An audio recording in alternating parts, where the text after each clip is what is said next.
안녕하세요. 바게트입니다. 오늘은 전 세계적으로 선풍적인 인기를 끌고 있는 진격의 거인 시리즈의 최신작인 136화를 리뷰하고 한번 분석해보는 시간을 갖도록 하겠습니다.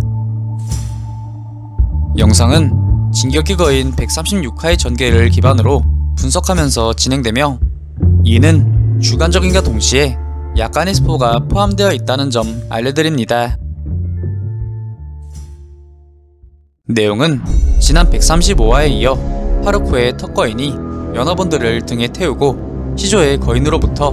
하늘을 날아 탈출하는 장면에서 시작되는데, 라이너는 자신을 도와준 애니와 가비를 보고 고맙다고는커녕 왜 여기까지 왔냐고 소리를 질렀고, 애니는 파르코의 거인화로 인해 자신들이 타고 있던 아즈마 비토의 배가 침몰했다고 말합니다. 가비 또한 하늘을 날아 임무를 수행해낼 것이라는 아무런 확신이 없었던 파르코와 그 일행들을 보내준 키요미를 위해서라도 이 땅구르기를 막아내야만 한다는 불굴의 각오를 보였습니다.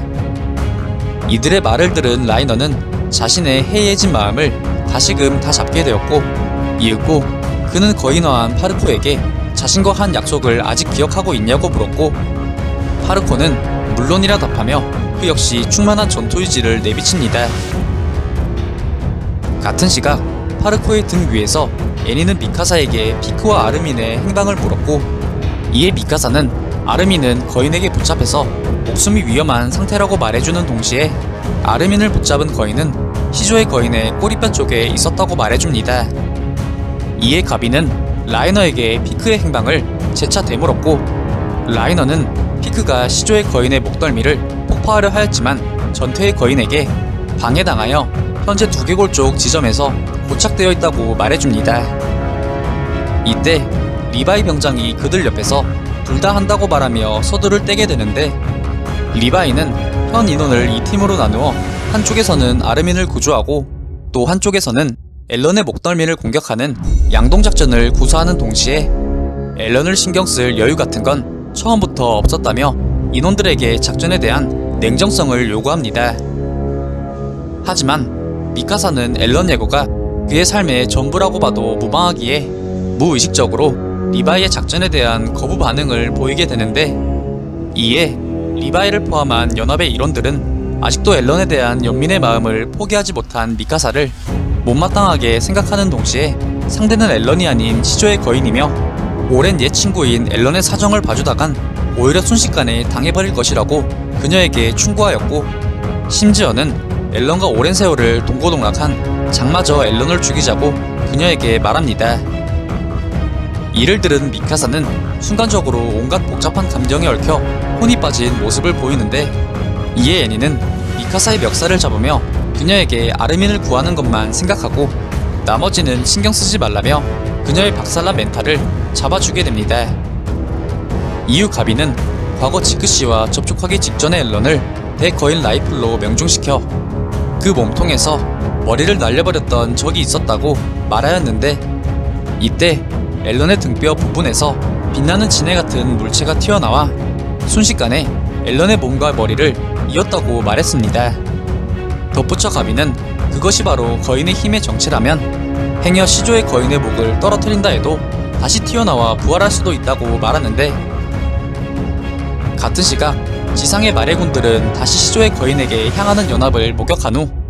전열을 가다듬으며 전투의 의지를 다시금 되새기는 와중, 벼랑간 한 무리의 사람들이 마뢰의 군인들 앞으로 다가오게 되는데,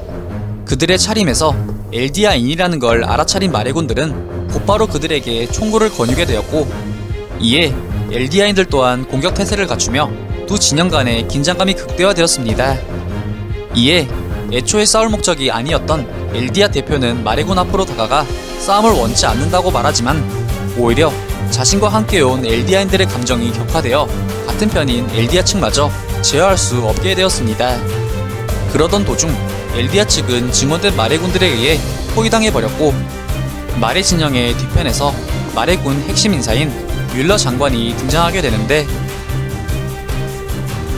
다시 돌아가 파르코와 연합은 시조의 거인에게 거의 다다르게 되었고, 라이너는 파르코에게 날라오는 것에 주의하라고 말을 해주는데, 놀랍게도 시조의 거인의 등 위에 수많은 거인들은 마치 지성이 있는 인류와 같이 경질화된 활과 화살을 장착하고 파르코와 연합을 겨냥하고 있었습니다. 이윽고 거인들은 파르코와 연합을 향해 일제히 화살을 퍼붓게 되는데, 이때 파르코는 라이너의 지시에 맞추어 순간적으로 가속을 올려 퍼부는 화살비를 전부 피해내는 데 성공합니다. 이윽고 일조인 장과 라이너가 시조의 거인의 목을 날려버리기 위해 시조의 거인의 두개골 부근에서 뛰어내리게 되었고, 라이너는 일조의 후미에서 수많은 전투의 거인들로부터 필사적으로 장을 엄호하였습니다.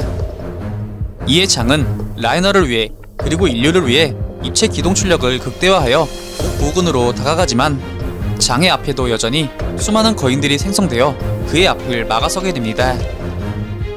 이에 장이 어찌할 바를 모르고 있을 때 순간 차력 거인을 푼 피코가 전태의 거인에게 돌진하였고, 다시 순간적으로 거인화하여 전태의 거인애들을 급습한 후 순식간에 목덜미를 물어뜯어 버립니다. 이후 피코는 긴 거인 지속시간과 거인화의 쿨타임이 상당히 짧다는 차력 거인만의 장점을 극대화한 자신만의 방법으로 거인들을 파죽지세로 구축해 나가며 차력 거인의 또 다른 면모를 보여주었습니다. 이후 피코는 장에게 차력 거인의 지속력을 이용해 몇 백 번이든 이길 때까지 싸우겠다 말하며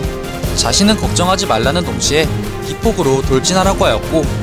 그렇게 장은 기폭으로 다시금 돌진하게 되지만 여전히 그의 앞에는 수많은 거인의 대군이 그를 막아서고 있었고, 이에 장은 피코가 100번 이긴다 해도 적이 100만이면 어쩔 수 없다고 말하며 작전의 불가능함을 간접적으로 암시하게 됩니다. 한편 시조의 거인의 꼬리 부분으로 향하던 연합의 2조는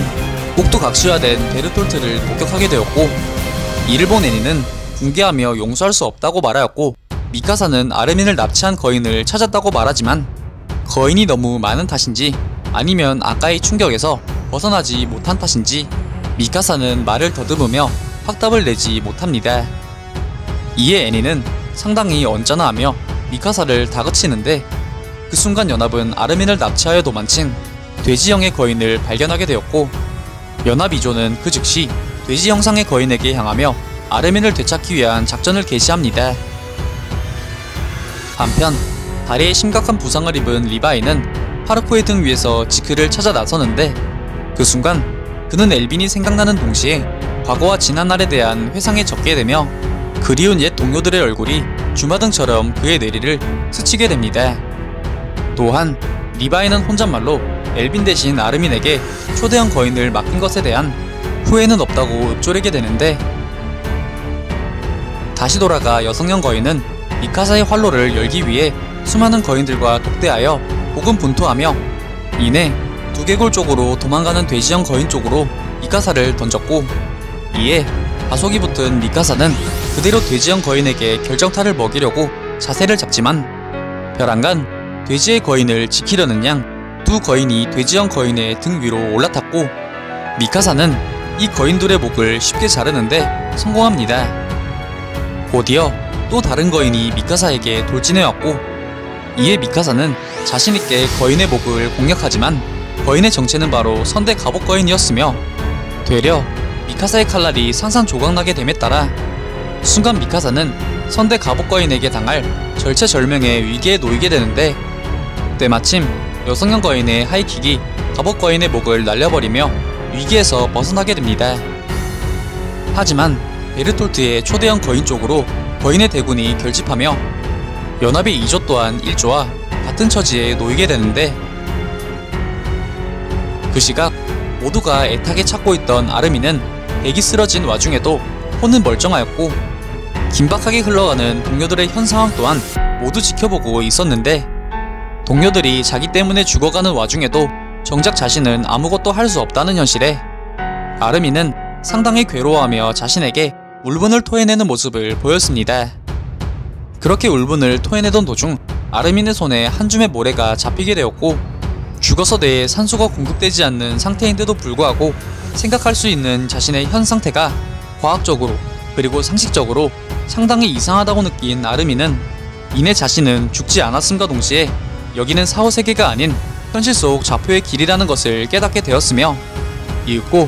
아르민의 앞에 앨런이 목격한 것과 똑같은 길이 나타나게 됩니다. 이에 아르민은 이 길의 연결성을 통해 동료들에게 도움이 될 수 있다고 판단하여 동료들을 이 길을 통해 도울 방법을 강구하던 도중 기존에 등장한 유미르 프리츠와 똑같이 모래로 거인을 빚고 있는 지크 에거를 발견하게 됩니다. 이에 아르민은 꽤나 놀랐지만 이내 평정심을 되찾고 그에게 인사를 건넸고, 지크 에거는 초점이 없는 흐릿한 눈으로 아르민의 인사를 받아주는 동시에 너도 유미르에게 먹혔구나 라는 의미심장한 말을 건네며 이번 화가 끝이 납니다. 이번 화에서는 시조의 거인의 목을 날려버리고 아르민을 구해내기 위한 연합의 치열하고도 처절한 사투가 상당히 돋보이는 화였지만, 이보다 중요한 의미를 내뿜었던 장면은 바로 좌표의 길 속 아르민이었습니다.